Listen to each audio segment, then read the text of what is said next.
December மாதம் சனிக்கிழமை 20ஆம் தேதி எஸ்ஏ புத்தகம் 7வது அதிகாரம் 1-14 வசனங்கள்.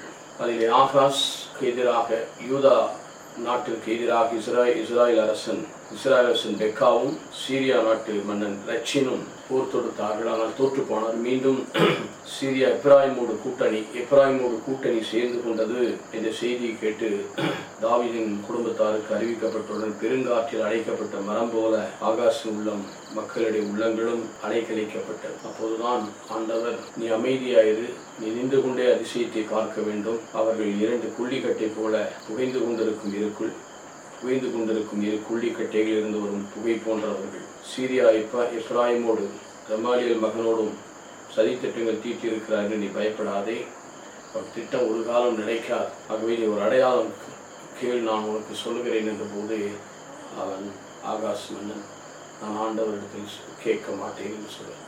அப்போதான் ஆண்டவரை சோதித்தது போதாது என்று அவன் பயத்திலே என்ன ஆகும் என்று அவன் கேட்கவில்லை. ஆண்டவர் ஒரு அடையாளம் கொடுக்கிற, கண்ணி கருத்தாங்கி ஒரு மகனை பெற்றெடுப்பார், அவருக்கு இம்மானுவேல் கடவுள் நம்மோடு இருப்பார். இசையா 7:14.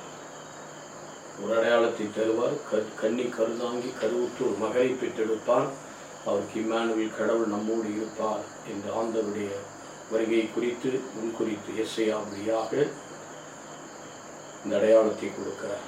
எனக்கு அருமையான சகோதரி, இன்று நம்முடைய வாழ்க்கையில் கூட ஆண்டவர் பல அடையாளங்களை காட்டுகிறார், பழைய சூழ்நிலைகளை காட்டுகிறார், சந்தர்ப்பங்களை ஆனால் நாம் இதில் உண்மை என்பதை அறியாமல், கடவுளுடைய திட்டம் என்பதை அறியாமல், இந்த உலக போக்கின்படி உலகத்தை பின்பற்றி உலக சிந்தையின்படி வாழ்ந்து சில வேளையில் நாம் மனம் சோர்ந்து பின்வாங்கி போகும்.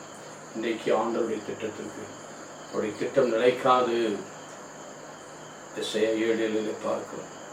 அது ஒருபோதும் நிறைவேறாது என்று சொன்னது போல எதிரிகள் திட்டம் ஒரு காலம் நிறைவேறாது. உங்கள் நம்பிக்கையில் நிலைத்திராவிடில் நீங்கள் நிலைத்திருக்க மாட்டீர்கள் என்று ஆண்டவர் சொல்லியிருக்கிறார். ஆகவே ஆண்டவர் நிலைத்திருந்து அவருடைய ஆசிரியை பெறுவோமா? எங்கள் நல்ல ஆண்டவரை, போதுமான கிருபைகளை எங்களுக்கு வாரி வழங்குவதை தொடர்ந்து காத்தருடும் பரிசுத்தமாகும் நல்ல பிதாவே, ஆமென்.